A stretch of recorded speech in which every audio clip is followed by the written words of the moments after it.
I also really believe in, people spend so much time trying to control sound and tweak sound, and yet most sound is already tweaked. In other words, the more wrong the room is, the more it is going to have a sound. Mm-hmm. And so in some cases, you just have to go with it and make that part of the sound.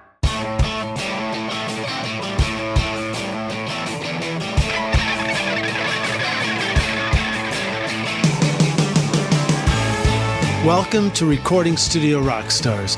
I'm Lid Shaw, and this is the podcast created to help you become a rock star of the recording studio.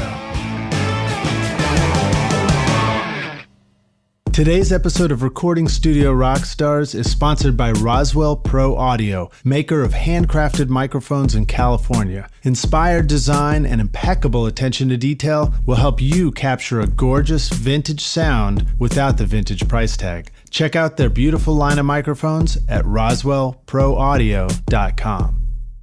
Sending your music to be mastered can be scary, but sending your music to a total stranger for mastering can be really scary. Chris Graham is a Billboard chart-breaking mastering engineer with thousands of credits and knows how to make your record sound fantastic. But more importantly, he understands that there is one person that really knows what a great record sounds like, and that's you, rock stars. So if you're thinking about hiring professional mastering, but not sure if it's right for you, go to chrisgrahammastering.com and get a free sample mastering of your song. Go find out just how great your record can sound at chrisgrahammastering.com. Just click the link included in the show notes. Hey Rockstars, it's your host Lid Shaw, and welcome back to Recording Studio Rockstars, the show I created to introduce you to real-world recording professionals to hear their stories and learn from their experiences so that you can make your best record ever and be a rock star of the studio yourself. My guest today is Ian Brennan, a Grammy-winning producer who has produced 4 Grammy-nominated albums and published 4 books, while all the while teaching violence prevention around the world since 1993. He's written a fascinating book called How Music Dies or Lives that shares his deep understanding of music culture and recording music all over the world, but particularly the continent of Africa. And on episode 38 of Recording Studio Rockstars, Ian joined us to tell us all about his book and field recording music in general. However, since our last interview, Ian has also released 2 more remarkable records and agreed to join us again on Recording Studio Rockstars to tell us about his experience, play some examples, and talk about the process of recording them. The first record is called Tanzania Albinism Collective, and I'll read from Ian's own description here. In the summer of 2016, I and my wife, Italian-Rwandan filmmaker and photographer Marlena Deli, traveled to northern Tanzania. The resulting album features individuals who've never played instruments or written songs previously. Those born with albinism are among the most persecuted people in Africa. Due to assaults, rapes, and murders, many have been relocated for their own protection by the Tanzanian government to Ukerewe Island, one of the most remote places on Earth. Traditionally, the albinism community has been discouraged from singing, even during many church services. The resulting album features individuals who have never played instruments or written songs previously. And the second record, Abatwa, the Pygmy, Why Did We Stop Growing Tall, is a collection of recordings from a remote part of Rwanda. Quote, an area so very isolated, it was as if the genocide had never ended. The Abatwa Pygmy tribe is identified as one of the most marginalized, voiceless, and endangered populations in Africa. In fact, their name is frequently taken in vain as a slur towards unrelated others, close quote. In true form, Ian Brennan finds voiceless peoples of the world and uses recording and technology to bring their voices loud and clear to us, grabbing the attention of national media and the Grammys along the way. Please welcome back Ian Brennan to Recording Studio Rockstars. Ian, are you ready to rock? Hey. Oh, yeah, I'm ready. Thank you so much. That was a very kind intro. Oh, you're welcome, man. It's hard to actually even figure out how to really tell your story. I think you're the most qualified to tell it, but it's fascinating to witness some of the stuff you're doing and listen to this music. And honestly, even just getting to understand places like, where exactly is Tanzania, where exactly is Rwanda on the map, using Google Maps, it felt, It's just a little bit out of context, but it felt like quite an adventure, just sort of trying to find these places that you've been to, like the island in the middle of this lake that's as big as the Great Lakes here in America. Yeah, I mean, this idea, I think it's easy to fall into it because it simplifies the world seemingly for us that there are small countries is a false one, but it's understandable. But nonetheless, Tanzania is bigger than Texas, and Ukerewe Island has a population that is around 350,000 people. That's a lot of people. Yeah, that's almost as much as is it Montana? Is it Montana? Yeah, I mean, certainly a lot of medium-sized cities like in the UK and some in the US are around that number, and so yet I've after the fact talked to quite a few news correspondents whose job it is to cover that district, either southern or central or eastern Africa, and was just shocked that none of them had ever even heard of Ukerewe. So, I mean, it is isolated, if not physically, then just in terms of media. It's just kind of ignored. Yeah, absolutely. Actually, I'm thinking of Wyoming, not Montana. I apologize for that. But seeing Ukerewe on the map, it's just this big, giant lake. And I sort of wondered, what's it like there along the banks of this huge lake? I mean, if I'm thinking of Lake Michigan, of course, there's cities and towns and roadways. But is this remote and sort of very jungle, or is it very populated? Well, I mean, the population is big, but it's a big island. So the city is a village that's the port city, and it's only maybe 5,000 people. Within 5 minutes of it, if you're driving, you're clear of the city boundary. There is no official boundary. And from then on, most of the rest of the island is just small postage stamp farms throughout. So it's the people are spread about, but in total, it ends up being a lot of folks. And it's beautiful. I mean, it's a very rocky area, the southern part of the lake, and there's just teeming with bird life in a way that I think in many ways is striking. I'm not a bird enthusiast, but when you look up at a tree and you see, 5 or 10 different birds and many of the same species, even large birds hanging out in the same tree, you realize, well, this must be relatively untouched compared to most cities, most places that we're used to. Well, so Ian, give us a brief introduction of who you are again, and then tell us how these two records came about, or I guess we could start with the one. Let's start with the one in Ukerewe and the Tanzanian Albinism Collective. Yeah, I mean, I've been making records for over 30 years, and I learned through failure by making really bad records. And I started doing field recording in San Francisco in the 90s, and that equipped me with the ability to, realize that it wasn't as hard as it necessarily was made out to be if you just kept it simple. And I have no choice but to do that because I'm not really an engineer, and I'm not the best engineer by any stretch, and don't even want to be. My interest is more in songs and emotion and performance. And that led very easily then, unexpectedly, to the ability to go to other countries and record there, because I already had this experience of recording outdoors and in the field and in live settings with bands in San Francisco for more than 5 years. And so were you recording live stages and that sort of thing in San Francisco?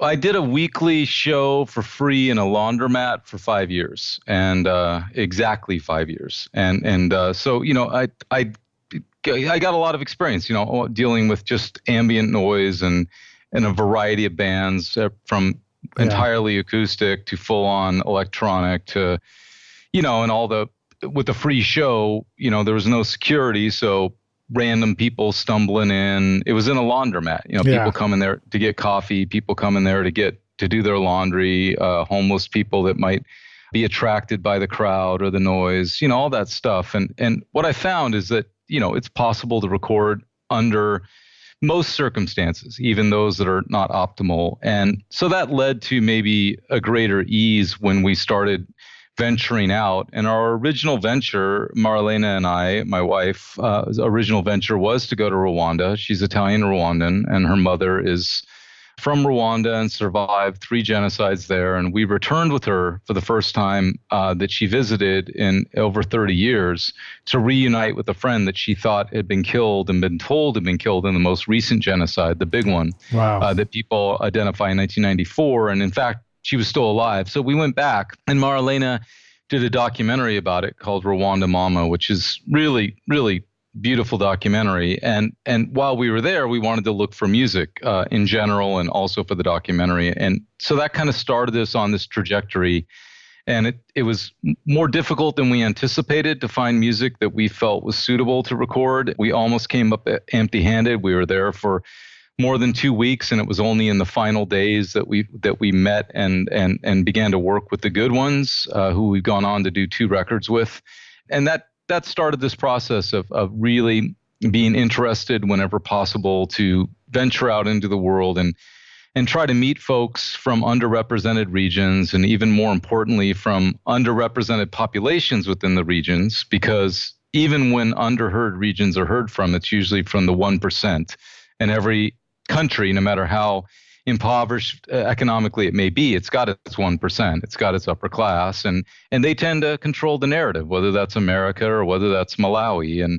And so that led us to, most recently, as you were mentioning, the Tanzania Albinism Collective, because those with albinism in Tanzania are persecuted in ways that are unthinkable, really. Raped and mutilated and hunted for their body parts, and sometimes tortured while alive, and socially ostracized. And so we were interested in hearing from them, and we, it's always a leap of faith, but we just figured, they must have things they want to express, and those things would almost undoubtedly have value to the listener, and we were rewarded beyond all expectations. Yeah, that's just kind of hard to fathom. I mean, the stuff you described going on over there. I know, living here in the middle of America, I can hardly imagine the human atrocities have happened over there and happened repeatedly, But to sort of stay on the recording topic for just a moment, you had learned how to do this stuff in San Francisco. You had this opportunity to go to other parts of the world and record people. Where are you living now? I believe you're in Italy. Is that right? Yeah, we're based in Italy. We're pretty transient, but we have a place where we can leave our stuff, an apartment here. And then we're able to, fortunate enough to, travel to America to make money for the projects that we then travel around the world to do that in general lose money. Yeah, yeah. Well, can you describe to us a little bit of the process of going to Ukerewe and to go do this recording for the first time? Can you sort of tell the story of going there?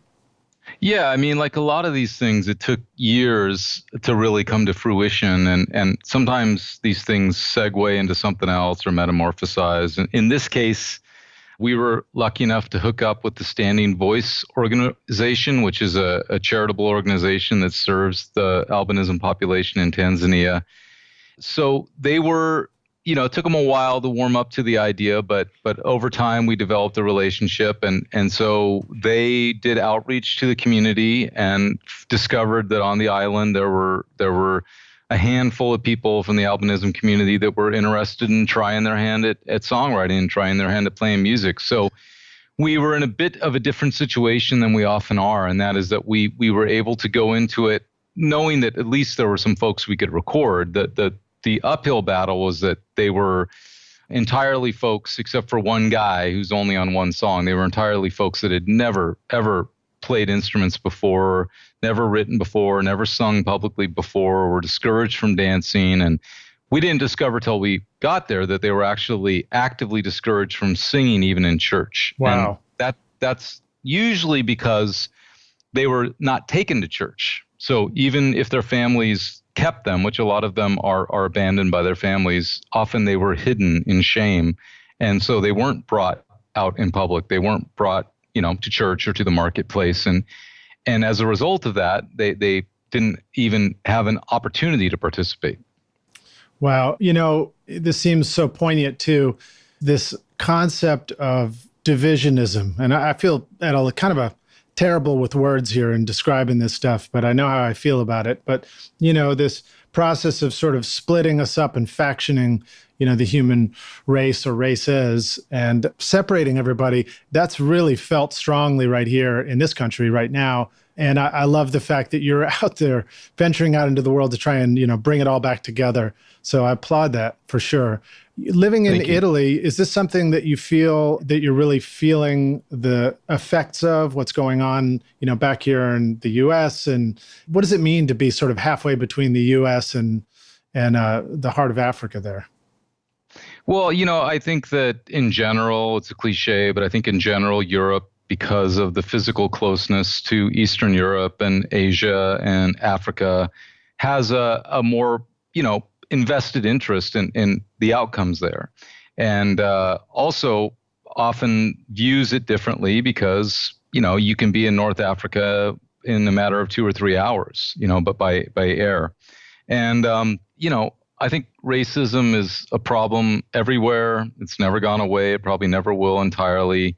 It's based on ignorance. Hate is based on ignorance. And the only antidote to that is, information, but not so much, I think, intellectual information, but just relationships, getting to know people and understanding them and not fearing them. And it's easy to hide behind borders. It's understandable. And here in Italy, the challenge is that with greater integration, well, the fear goes up. America has been dealing with this since before its inception, because of, all the folks brought there involuntarily, and all the individuals immigrating from all over the world. We've been dealing with this, not necessarily well, but trying to for a long time out of necessity, particularly in cities like New York or Los Angeles.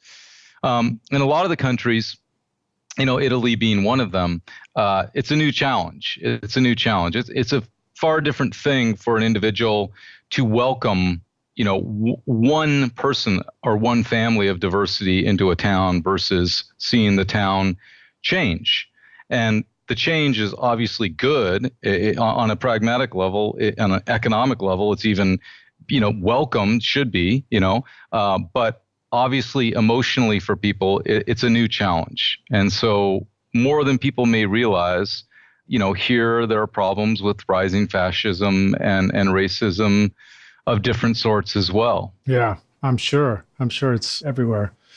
Well, again, I don't feel terribly qualified to speak eloquently about the topic other than to say that, I consider everybody everywhere to be a brother of one sort or another. And so I'm far more inclined to want to be inclusive and reach out and get to know my neighbors. In fact, that's in my very microcosmic neighborhood here. That's always been my policy. Whenever there's anything that I don't understand and I am even scared of, I have a tendency to try and just break down the barriers and get to know my neighbors. So that's my attitude towards it. I don't know if I can speak about it any more eloquently than that.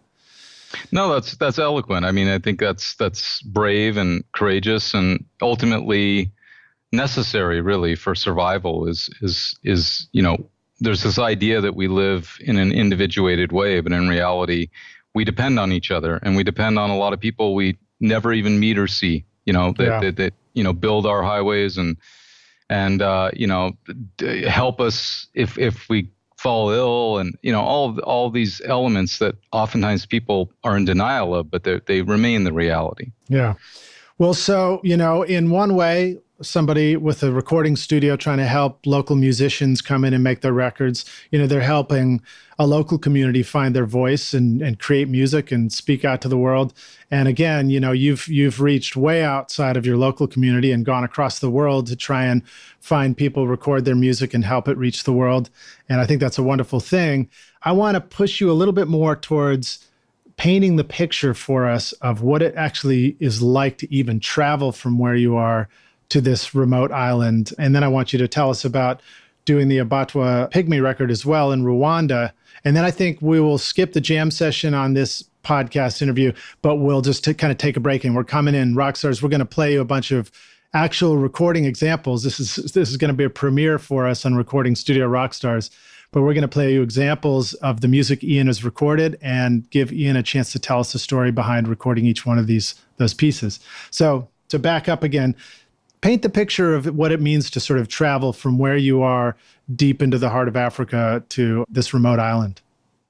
Well, I mean, it's a 3-day journey from Europe, from America. That would be a 4 or 5-day journey each way. One of the days being the ferry ride, which is 4 hours plus. I think, always traveling with equipment arouses increasing suspicion from airport security. Yeah. Part of probably the advantage of me not being the best engineer in the world is that I don't fetishize or care about equipment as much as some people.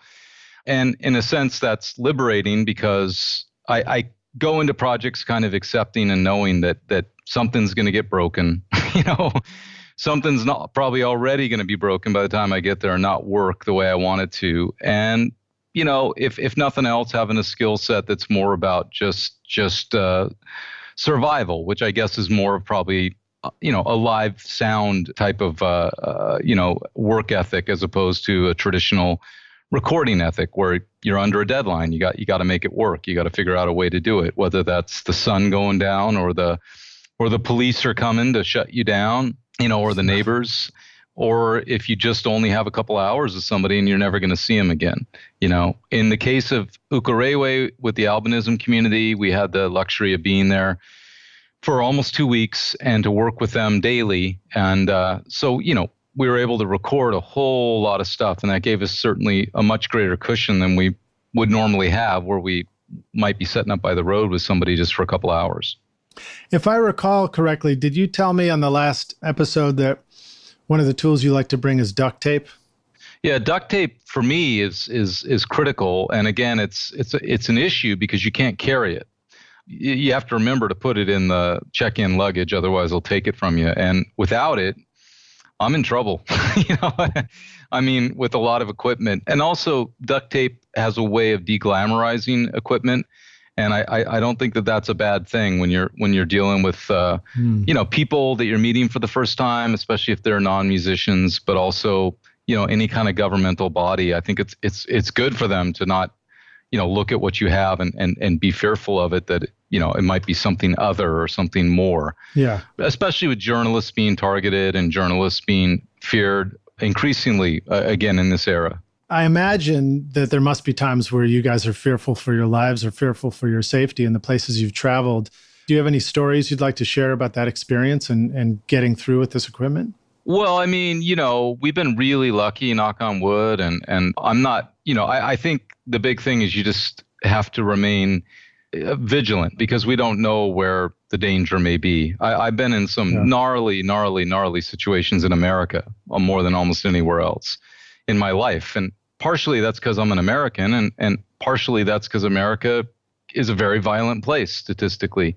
I've also run into trouble in places I wouldn't have expected it. One of the only places I was ever detained was Amsterdam Airport, Netherlands. And there's kind of that American cliche that, they're liberal and pot is legal and all this stuff. And, I had a very negative experience. Yet I've been through that airport, I don't know, more than a dozen times, and most of the times it's been fine. So I think we just don't necessarily know, but we've been really, really fortunate. And I think that that's a reflection on the fact that most people in the world are good folks. They're not violent. They're not sadistic. They don't have bad intention towards other people. And you mean everybody wants to eat, breathe, sleep, and have children and raise their family? I think so. I think that most people want nothing more than to have life be as peaceful and easy as it can be. And I also think most people, and this goes back to my days working in locked psychiatric facilities, that most people treat you the way you treat them. There are those people that are very discouraging because they don't respond appropriately or commensurately. And I think those are the ones that people tend to get tripped up by sometimes. They're focused on that individual, like, why aren't they nice when I'm nice to them? Well, because that's the way they are. Right. And we're not going to change them. But the majority of people on the planet, even people that maybe have criminal histories, I've found that if you treat them with respect, they'll treat you with respect. And that's not to discount that they might be a dangerous individual in a given, environment or situation. But I think that, starting with healthy, balanced, reasonable optimism, and equity is not a bad place to start usually. All right. So now you've made it into this remote place and you've brought these people together who've never played and never written songs together before. Did you start out by giving them an environment to work on writing music first, or did you just immediately start setting up equipment? Again, I apologize, but you really got to paint the picture for us. Make it, we really can hardly imagine what it's like for you, you know? Yeah, well, no, I mean, we were, again, because we had the assistance of the Standing Voice organization and they not recruited, but, put feelers out. And so the people that were involved were interested, maybe even committed to doing this, and had met weekly. And we sent instruments ahead. But what we didn't know is that they were so intimidated by the instruments that they had not touched them the entire time. They just sat there once they had arrived. That made the task a little bit more daunting. In a way, it was probably better to not know that in advance, because it would have been, so potentially discouraging. But, we just asked them if each of them would agree from that point forward to take an instrument home. And with the agreement that if they took it home, they would return the next day with at least one song, nice. At least one, hopefully more than one. Talk about going into a recording session and finding out the band hasn't been rehearsing or doing pre-production. Well, I mean, the funny thing is that they had been getting together, and what they were rehearsing, and I think this is always the thing with communication and with art and relationships is mind reading. They were trying to give us what they thought we wanted, even though we told them what we wanted in very explicit terms. It was just hard for them to believe that that's what we really wanted. Yeah. That we really wanted to hear them write songs about whatever they wanted to write about, and to be truthful and to not try to be slick or polished, just to communicate. So what they've been practicing was, the one guy who had musical experience had kind of been enculturating them all to choir singing and, this very formal way. And so the first order of business really was to get him out of the way. It's like, this is, there's no leaders here. This is a democracy, and you will be listened to equally with the other folks here, but you gotta not interfere with their creativity and their process. And in the end, from 20 people, he only has one song on the record, and it's at the very end, and it's less than a minute long. And a lot of other folks have 2 or 3 songs. And it wasn't a conscious decision. That's just the result of the process, the result of what came forth from these individuals' lives and from their experience, and who was communicating in what way.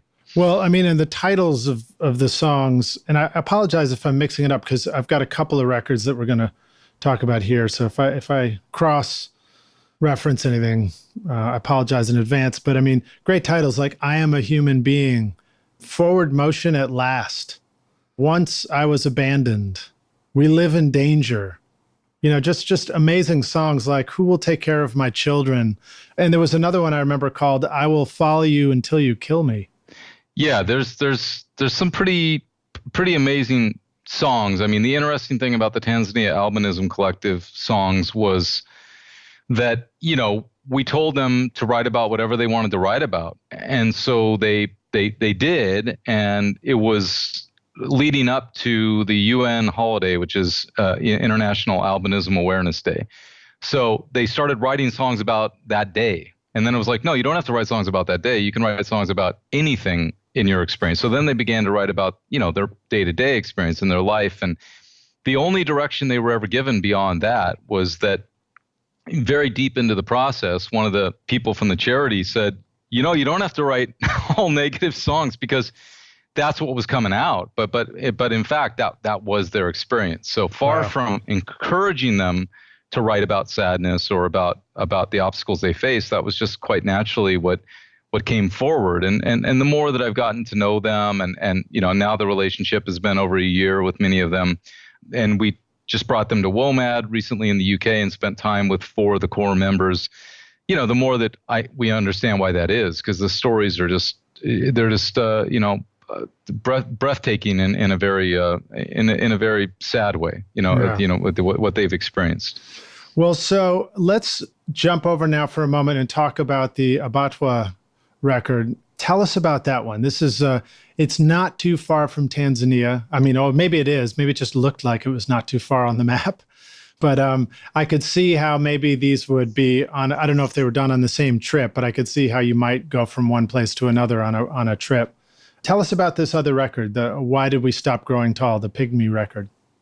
Yeah, the Abattoirs are another extremely persecuted group. Like so much of the planet now, anybody that's nomadic is seen as trouble.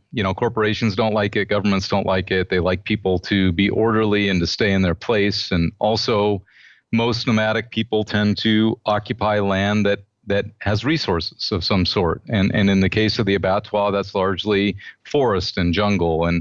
And so many of them now have been kind of forced onto reservations, for lack of a better term, into villages, designated villages. And they still oftentimes are mistreated or persecuted, not so violently usually as with the albinism community, but certainly socially. It is used as a slur by many people still to this day, as a way to put somebody down by literally looking down at them because they are physically smaller. We went to the border of Burundi and Rwanda, and their territory spreads, in other countries as well. And Rwanda does share a border with Tanzania, but the distance, in reality is massive, from one place to the another. And also that particular distance is a quite dangerous one to travel overland. We tend to try to do projects separately. It's not the most practical thing, but we did the project in Vietnam. And then a year later, we did the project in Cambodia. It would have been a lot better, on a practical level to have done them as one. But we try to keep them separate in terms of energy and focus. Yeah. And so this was a separate trip. And again, this project is made up largely of formerly non-musicians, but it's an interesting mix because it's traditional musicians playing traditional instruments. One is a 1-string instrument, one is an 11-string instrument. And then people from the village just improvising. And I think it's interesting because I think that the songs all are of great value, and for people to try to decipher which is which without thinking in terms of instrumentation, I think might be difficult. I think if people are just thinking in terms of what songs strike them, they would probably, as often as not, probably gravitate towards some of the music by the non-musicians, formerly non-musicians. Interesting, yeah. Well, I mean, there's certainly some remarkable recordings that we're about to play, and stuff that sonically sounds incredible too. Examples that I heard, and I thought, man, how would I do that even in the studio? So it's going to be fun to talk about that. Just to kind of help us out too, if somebody's not familiar where Rwanda and Tanzania are, can you describe it just sort of in the big picture of the continent? Well, they're both settling down in the center, a southern center. So they do share a border. The eastern border of Rwanda is the western border of Tanzania. Tanzania is much, much, much bigger physically, being, as I said before, bigger than Texas, literally. And Tanzania goes all the way to the eastern coast as well. Yeah. The capital is on the coast. It also shares a border to the south with Malawi, a country where we, did the Malawi Mouse Boys and also the Zomba Prison Project records. But again, I mean, it's really far away and much further than it ever looks on the map because, traveling across a lot of these roads is slow going, I don't know. Wasn't that far, man? All I did was zoom out and zoom back in again. Yeah, exactly. Yeah. Well, I mean, that's the thing to this day. If I look at Ukerewe Island, it looks like you're just going to hop in a boat and be there in 30 minutes. But well, it almost looked like it was connected to the land, like you just go across a land bridge there. It is very close to the land on the one side, but that land is extremely isolated. So that's why everybody comes across the water because counterintuitively it's the easier way. All right. So when you described going into Rwanda to find this isolated nomadic community, you had a pretty amazing description of getting there and like you were accompanied by a couple of guards, I think, or something like that. Can you tell us that story? Yeah, we weren't accompanied by guards. We were accompanied by friends who were Rwandan, and one was the driver, one was the translator, and they began to get a little bit worried in some of the places we were because the stability is a little less like a lot of border areas. There's more fluctuation and the neighboring country to the south, Burundi, where they share this history politically between the tribes that were at war with the genocides. So the violence has been on both sides of the border at different times and kind of ricocheted. They began to get a little bit uncomfortable, especially as we would go up some of these mountain roads, the more remote villages. And it was certainly, one of the times that we were met with the greatest hostility in some of the villages where people were not having it. They weren't interested. Right. But fortunately, we met folks that were quite the opposite, people that really, really, really wanted to play music. And it turned out were amazing what some of them had to offer. Now, when you were on this trip, were you headed somewhere where they already were expecting you, or were you finding new people to record music along the way at each stop, or tell us about that? It was both. The villages in Burundi and in Rwanda were on the fly. And like a lot of these things, one contact leads to another. So we went to one village that seemed very promising, and it was not, and then but through that process, we were able to meet other folks and kind of got led to other villages where there happened to be just more talents, I guess, for lack of a better term. I really believe in this idea that everybody's musical, but it is a continuum, and sometimes you meet folks that just have, a more evident ability, or at least are more prolific. Yeah, continuum as in it's even passed from generation to generation and there's more music to grow up around? Well, no, I think continuum just in terms of ability. Like, it's not that the guy that was so hyped up in one village that we went to with great hopes that would be that. It wasn't just that he was pretty abysmal. He still had musical ability, but it just wasn't as resonant as some of the other folks that we happened upon that had never even played music before, at least in a performance setting, and were incredible in a lot of cases. Well, so tell us a little bit about, like, when you show up on the site and you're going to record, what do you open up the back of a van and start pulling out mic stands? What's that like for you? Yeah, the whole idea of knowing that stuff is going to get broken, knowing that things aren't going to work, knowing that there's the potential for things to get stolen, though again, knock on wood, it's never happened. But the more folks that are around, the more likely that can occur. A lot of it, I think, really is about surrendering and improvising. If you open up the back of a car or a van and people are helping you and grabbing stuff, you really have to let go, because it's like, it's you just hope that stuff gets to where it's supposed to get, and that, you're able to do what you're there to do. And so, in the case of the Abattoir record, it was quite chaotic in a lot of cases when you enter a village, Yeah, I bet.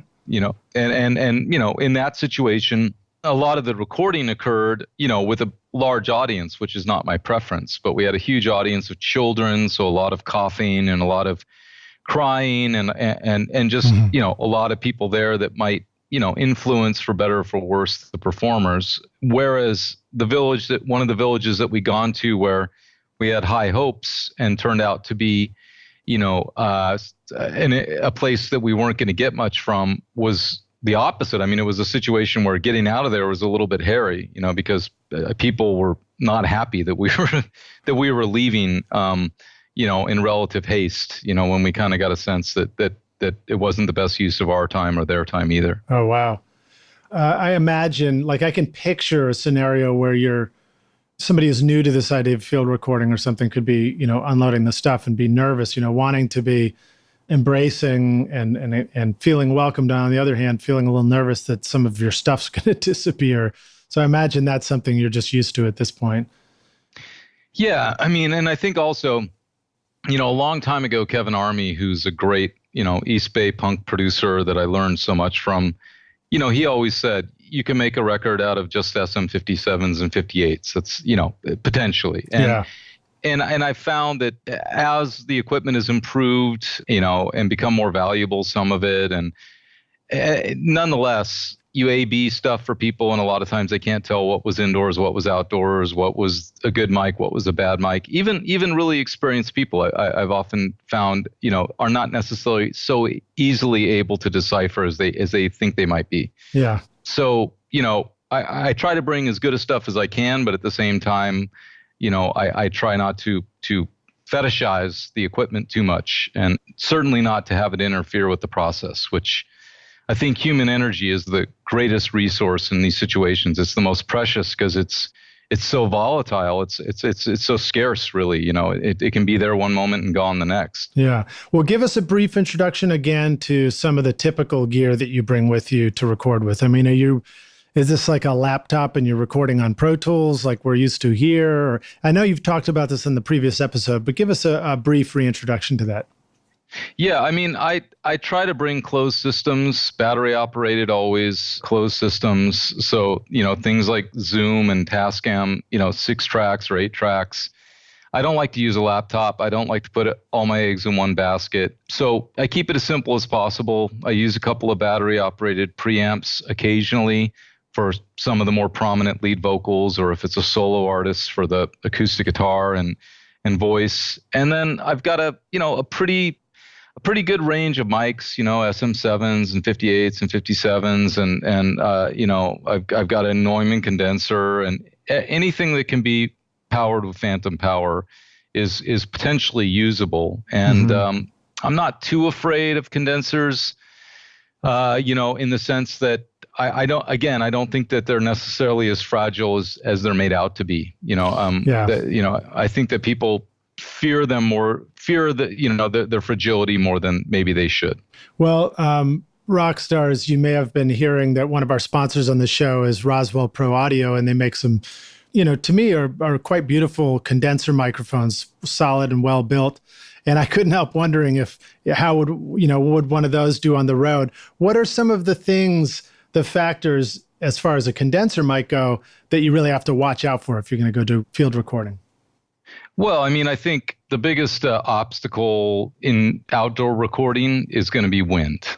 So the transient noises can be a problem, though oftentimes they're masked quite naturally.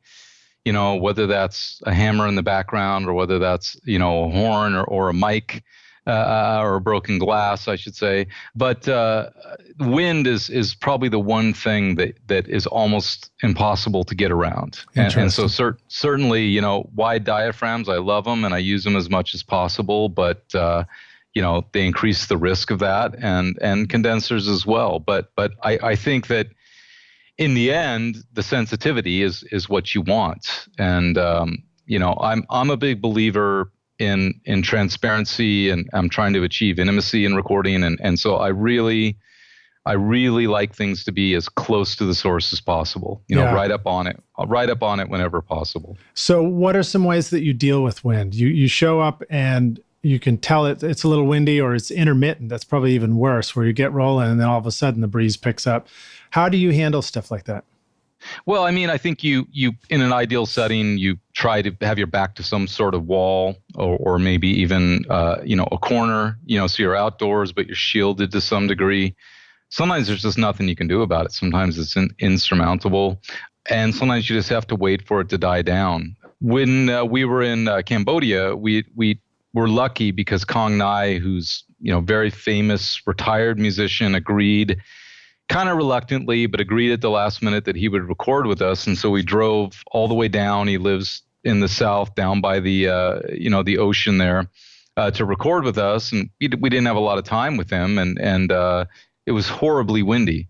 And we were out on his back porch, and it was picturesque. It was great. It was looking out over the rice fields and everything. But he's plays what people oftentimes equate with blues music, and he's looking out over this rural agricultural area, but we couldn't record there. So we went in his house and we couldn't record there because it was way too boomy, and it was fairly thin walled and high ceiling. So we ended up recording, and we were lucky in this case. We ended up recording in the back of the van. You just flipped open the back of the van and had him sitting there, and it was something that we couldn't have done with a band, but with a solo guy, we were able to do it, and it worked. There's maybe one or two instances during the recording that we, were battling wind again, but in general, there's none present. Yeah. So a couple of takeaways from that. One is I noticed you didn't start out by saying, oh, you have to get the such and such, furry wind cover. Although I imagine, maybe there are some good wind covers. But two is that, your solution was to go inside a van where you're just kind of blocking the wind in just the right way. It's sort of like shadowing the wind so it doesn't hit the mic. And then another was hearing you go inside a space and recognize that it wasn't going to work because it was too boomy. Is that something that you've just grown accustomed to and your ear just picks up on it right away? Or do you have to have him play in the space for a little bit and kind of check it out each time? Well, I mean, I think it depends on what's being played. A lot of it is how continuous the music is itself. Is it somebody that's using a lot of space in their music and it's dense, or is it somebody that there's a lot of, spareness? But yeah, I think it's usually evident pretty quickly. In general, I like outdoors because it's for the most part dead. You don't get reflection. I mean, you get a little reflection off the ground, but it's dead. But I also really believe in people spend so much time trying to control sound and tweak sound, and yet most sound is already tweaked. In other words, the more, wrong the room is, the more it is going to have a sound. Mm-hmm. And so in some cases, you just have to go with it and make that part of the sound. I try to be consistent with the records to really put the vocals up front so they're whispering in your ear and to make things very transparent and intimate. But, they are going to be colored sometimes by the environment. And sometimes that is a room that's going to, have a certain color or more reflection. But, if I have my choice, I'm always going to want to be outdoors, which is just as dead an environment as there can be, as long as there isn't wind around. Yeah, I think it's a great point. I think we forget that when we're in the studio.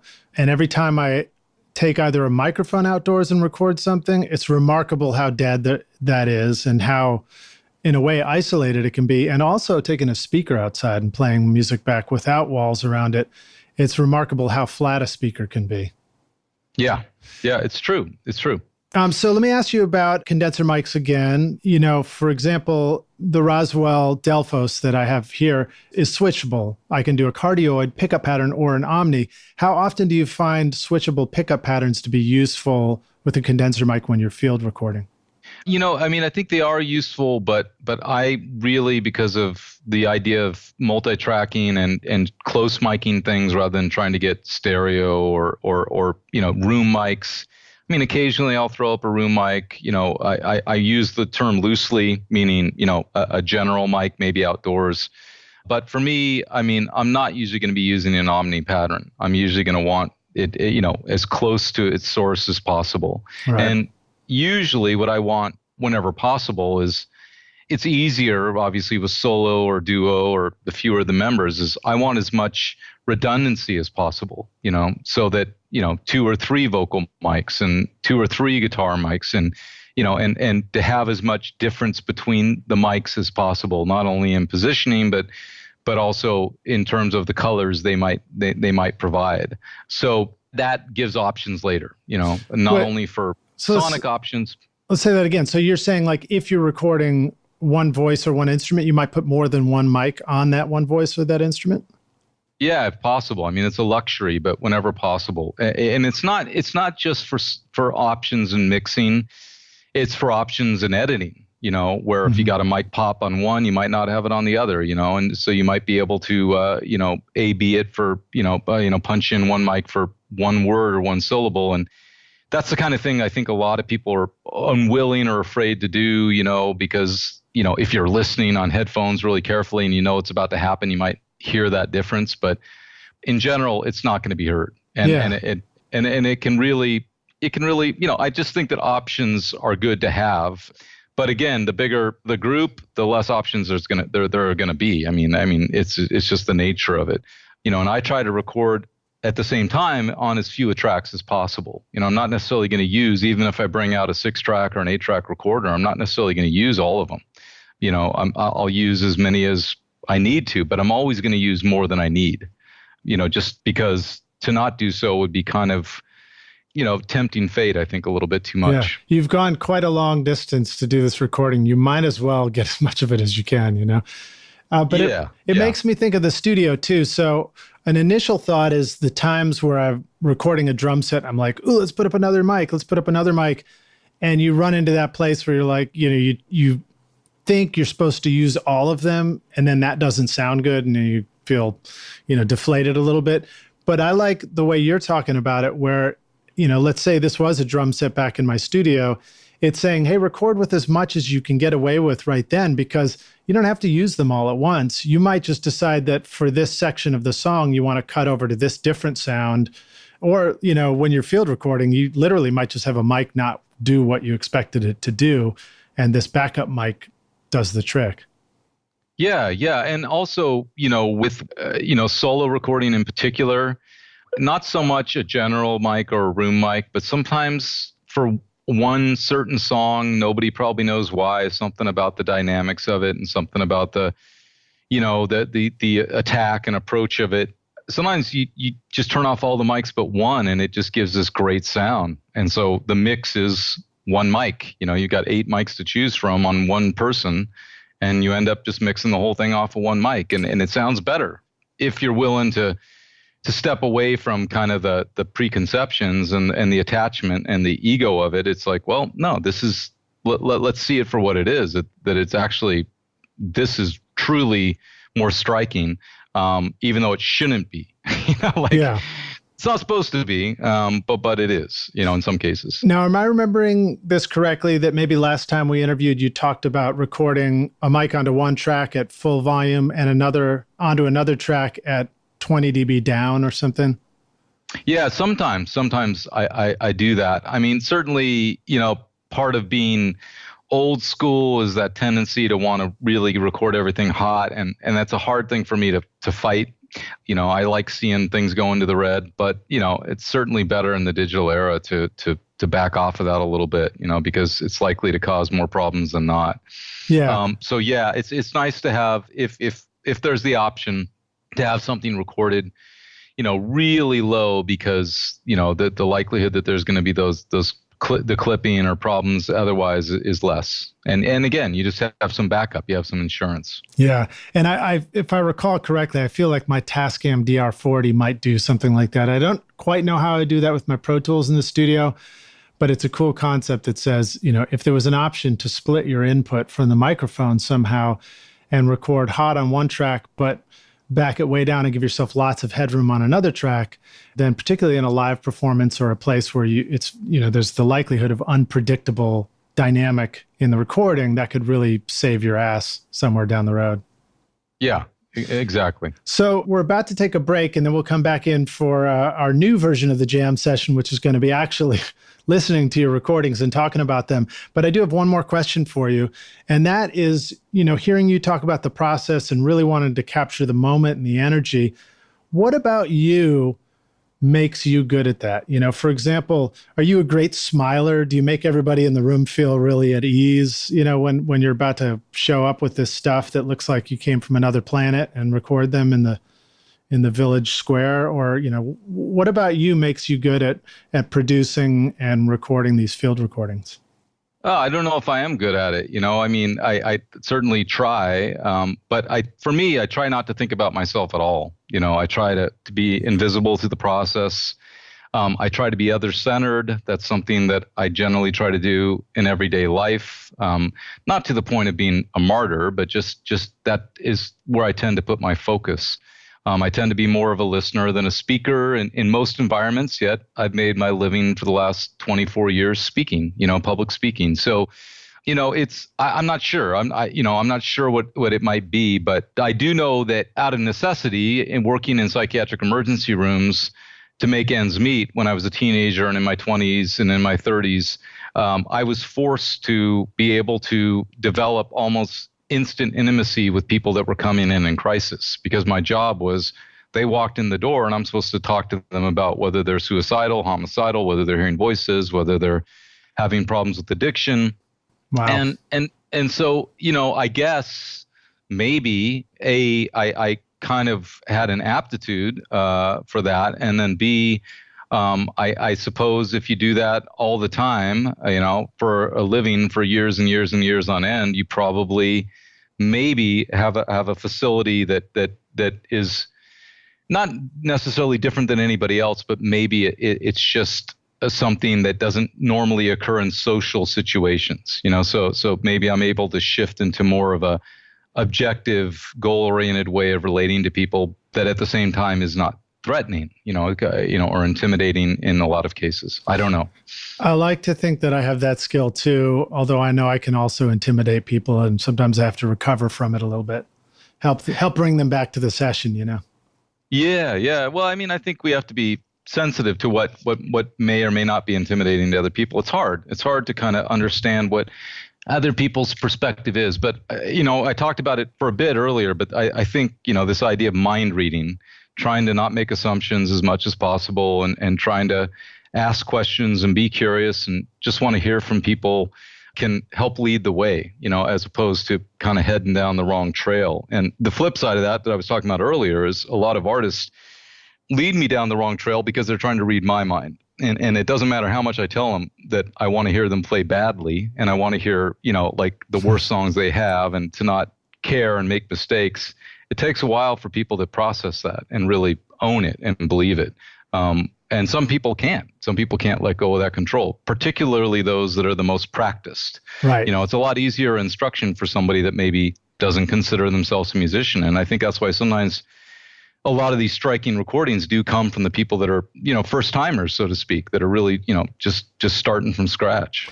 Well, Rockstars, we're going to take a break here and we'll come back in a moment for the jam session. We're going to play you some of these striking recordings and give Ian a chance to talk about each one and tell us a little bit of the story behind recording that. And I want to remind you that you'll find links to all the stuff we're talking about here in the show notes, which you can go to RSRockstars.com. Just search Ian Brennan, Brennan. We've got 2 episodes on there. The first one we did was episode 38, where he talks about writing his book, How Music Dies or Lives, and doing the Malawi Boys recordings and just a bunch of remarkable stuff. And then this episode as well. Also, we'll include links to some of these beautiful documentary videos that his wife, Marlene Deli, has shot of the travels and of the recording process. And we'll be right back in just a moment for the jam session. Stay tuned for a word from our sponsor. Roswell Pro Audio brings you microphone design that is out of this world. Endorsed by a growing list of artists and producers like Phil Collen of Def Leppard, Ross Hogarth, who's recorded Van Halen, Ziggy Marley, and the Doobie Brothers, and Super Dupes, working with Drake, Mary J. Blige, and Eminem. These are all rock stars that have discovered just how great Roswell microphones sound. Check out the Mini K47, which uses a capsule modeled on the one in the vintage U47 at a street price of only $299. Or the beautiful Delphos condenser microphone with a capsule tuned like the vintage U67 with great clarity and far lower noise at a street price of only $899. In fact, you are hearing my voice right now on the beautiful Delphos microphone. These mics are carefully crafted by hand and immediately feel good even before you plug them in and hear how great they sound. These are well-built microphones that will last you and your studio a lifetime of great recording. Check out more audio examples of these awesome mics at roswellproaudio.com. Are you having trouble getting your mixes to sound professional? Are you mixing and mastering yourself? Did you know that the vast majority of the world's best mix engineers almost never master their own mixes? So if you're thinking about hiring a professional mastering engineer, check out Chris Graham Mastering. Chris is a Billboard chart-breaking mastering engineer who has mastered thousands of songs for both professional and home studio clients just like you. Send one of your songs to Chris and he'll master a sample of your song for free. If you decide to hire him, you can also get a free video mix consultation before mastering to help you get the most out of your mix. To learn more, check out chrisgrahammastering.com or just click the link in the show notes. Hey Rockstars, we're back at Recording Studio Rockstars. We're about to jump into the jam session. My guest today is Ian Brennan, who's brought us a couple of amazing records, the Tanzania Albinism Collective and Abatwa the Pygmy, Why Did We Stop Growing Tall? Two amazing collections of field recordings where he and his wife have traveled deep into the heart of Africa and recorded people who, some of whom have never sung or played together.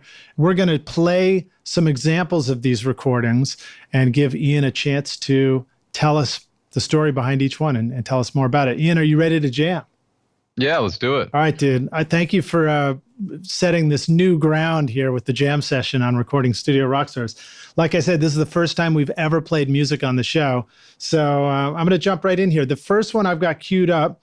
We'll see how long all this takes, but this is one called I Am a Human Being. And I'm going to let you tell us which record that's from and tell the story around it. And I'll play this first, and then we'll go into the recording of it. Excellent.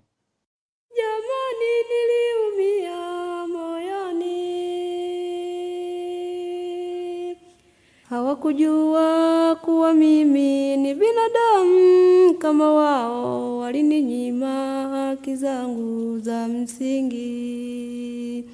Hawakujua kuwa mimi ni binadamu kama wao, walininyima haki zangu za msingi. Jamani, niliumia moyoni. Hawakujua kuwa mimi ni binadamu kama wao, walininyima haki zangu za msingi. Hawakujua kuwa mimi ni binadamu kama wao, walininyima haki zangu za msingi.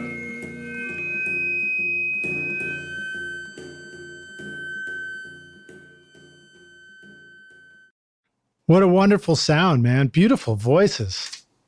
Yeah, the voices are very true. Very true. Unlike probably anything else you'll hear anywhere, really. Well, tell us the story behind that recording. Well, that's one of the many recordings from Tanzania Albinism Collective. It was sung primarily by Christina Wagalu, who wrote it, along with two other members, a man and a woman from the collective. And we used a lot of live looping where they were basically singing to themselves and experimenting. Because of the lack of instrumentation in a lot of cases, being non-musicians, we decided to go in a experimental direction. And I think the results sometimes are really surprising and astounding and never to be duplicated again in some cases, because it was done live. But it was interesting on the song because at the end there's a detuned bass and there's the feedback. And the only negative review that this record received, it's received really, really amazing, great reviews so far from all over the world. And the negative review was from this world music kind of gatekeeper, and he thought that the feedback was something that had been done in error and had not been edited out. I thought that was so revealing, because it's like I guess the guy had never even gotten past Jimi Hendrix and Monterey pop, because it's like feedback is an aesthetic.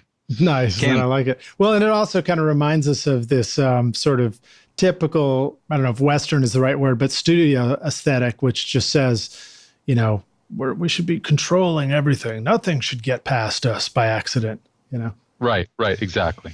Well, so now what about, so I hear the voices layering over the top, these really cool harmonies and layering effects. That's not multiple singers. That's Christina layering herself somehow? It's two singers being looped, and then a third male singer joining them at the end. Okay, and now what tool did you have with you to allow you to do this kind of layering effect and all that? How did you pull this off in the middle of nowhere? Did you even have an extension cord plugged into the wall, for example? No, everything's done battery operated. So I just had a little battery operated loop pedal, and just would experiment. Just it had reverse, it had half speed, things we could play with, and so a lot of these songs were born out of improvisation, and a lot of them were born out of longer improvisation. So the finished song might have been something that arose 5 minutes in or 10 minutes in, where things began to congeal, and kind of the skeleton or the core of it made itself evident. All right, so now I got to keep digging into the details, because this is Recording Studio Rockstars, and we want to know the recording part. So you had a microphone hooked up that was then going through a loop pedal. What was the loop pedal? I'm going to have to look up even what that loop pedal was, because I buy these devices. And again, with the battery operated pedals, I usually buy things that are quite cheap, and just experiment with them. So I'm trying to, I'll have to look it up. I don't even remember. I can see it, but I don't even know which pedal it was. It's not an expensive pedal. Okay, cool. It's not a $600 pedal. It's like a $100 pedal. If we come up with it later, we'll throw it in the show notes. But let's still talk about, I bet you can still visualize how you hooked it up. So what sort of microphone was she singing into?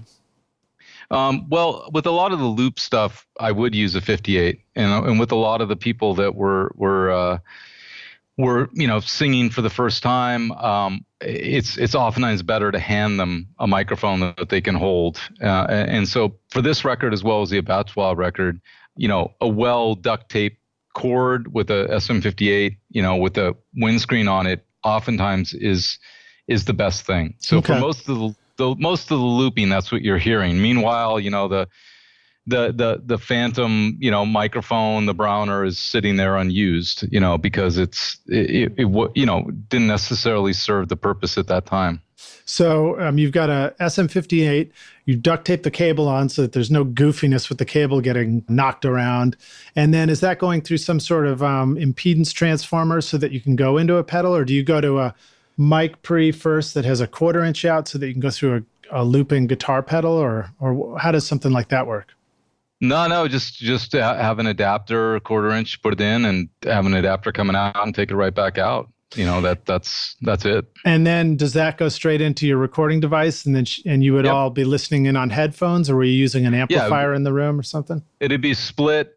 And one channel would go to a little battery operated amp, and the other channel would go right to the recording, and I would record the amp too, just for the heck of it, just to have it. So the singers would hear their voices on the amp, not on a pair of headphones? Right. Yeah, I don't believe in using headphones whenever possible. Okay, awesome. You got to forgive me digging into this stuff, but this is the stuff I'm dying to know, and I know everybody else is too. No. It's great. It's great. No, I mean, I rarely use headphones. I'm actually doing a project later this month in France, where we are going to use headphones, kind of have to, because we're going to have to isolate a loud guitar amp. But in general, and that's fine. But in general, I whenever possible, I prefer to not use them. I prefer to have people listen to themselves in the room and the people around them, and to not be too affected by wanting the sound to be a certain way, to literally be up in their heads. Okay, so now would all of that, now what other microphones are being used? How are you recording the male voices and the feedback at the end? The male voice in this case was recorded with I think with the EV RE20, and the other vocal is probably the 451. Basically it's just a bunch of mics set up around the room. On this record, a lot of it, as well as the Abattoir record, a lot of it was just the handheld SM58. And but nonetheless, there's mics around on stands that can be arranged, and in some cases, like I said, maybe putting 2 or 3 mics on the vocal, as close as possible, and having those options. Okay, so then all these mics are just XLR cables going into a Zoom recorder with 6 XLR inputs or something like that? Exactly. Yeah, just going right in. Except sometimes running it through, if it's a lead vocal, sometimes running it through some MP1 portable battery operated preamps. But not usually, just in some cases to warm up the vocal a little bit. Okay, cool. And yeah, I remember from last time, I think the MP1 was the portable battery powered mic preamp. That's your preference of choice for field recording, right? Yeah, I think it's one of the only that's battery operated that's of that quality. And but in general, I like to leave the sound alone and just have it be what it is, and then later, focus on trying to refine it even more. Cool. So last question about that one. What we heard was them rehearsing how to loop it and how to build it up and end with distortion. And that was all just one performance that was recorded directly onto the recorder. Since no headphones, nobody's doing overdubs? Right. No overdubs. All right, No cool. overdubs. No overdubs on any of these records. No overdubs on almost any record I do. Even most of the records in the studio, even if headphones are used, which almost never, do we use them? Even if they are, very rarely are there overdubs. And if so, very few. Okay, very, awesome. Very few. Well, that's going to prevent me from asking you on every single recording whether you did any overdubs or used headphones. All right, so let's jump into the next one. This one is called Forward Motion at Last. Let me start it over here. Yeah.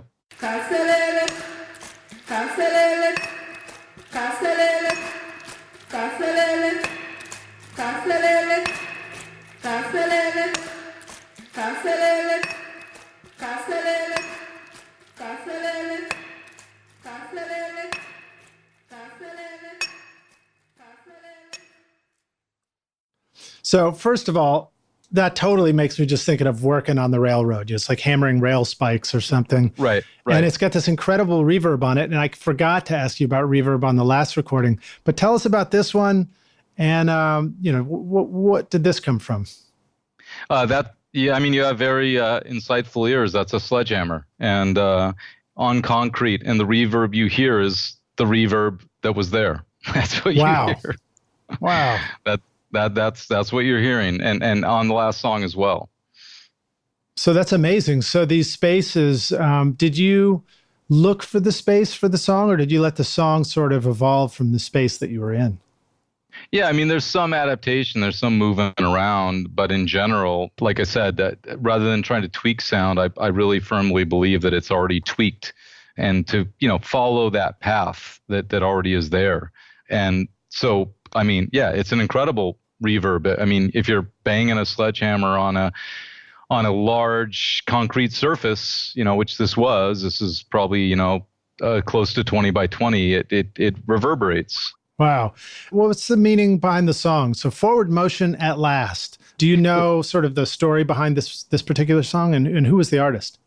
Yeah, this is Florentine from the collective and Florentina, and it's one of the positive songs on the record. I mean, she's speaking about the fact that as they form this community and banded together, how they feel that there's been some progress made in overcoming some of the bias towards them and the prejudices, and also to promote solidarity and also therefore a greater sense of safety, if not truly a greater sense of safety for the people in the community there. That's cool. And I like that because the nature of some of these songs, and certainly, African music that I'm familiar with, it's meant to be a communal music. So it doesn't necessarily have a beginning, middle, or end. It's just going for a while. I like that you have a record where not only do you have the fade out, but you have the fade in too. And that's just as legit.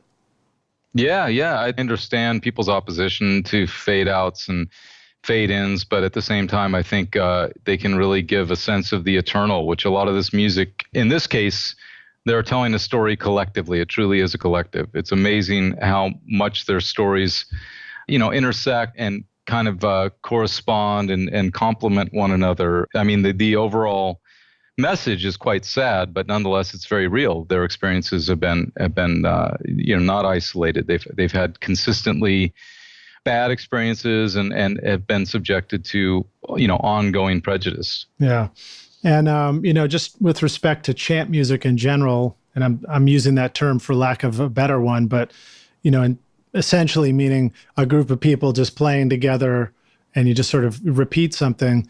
Rockstars, I don't know how you personally feel about drum circles, but if you feel bad about drum circles, I encourage you to go try one again, because every time I've ever really sat down and done anything that was sort of a drum circle, which I guess would be, the closest thing I've got to a group chant around here.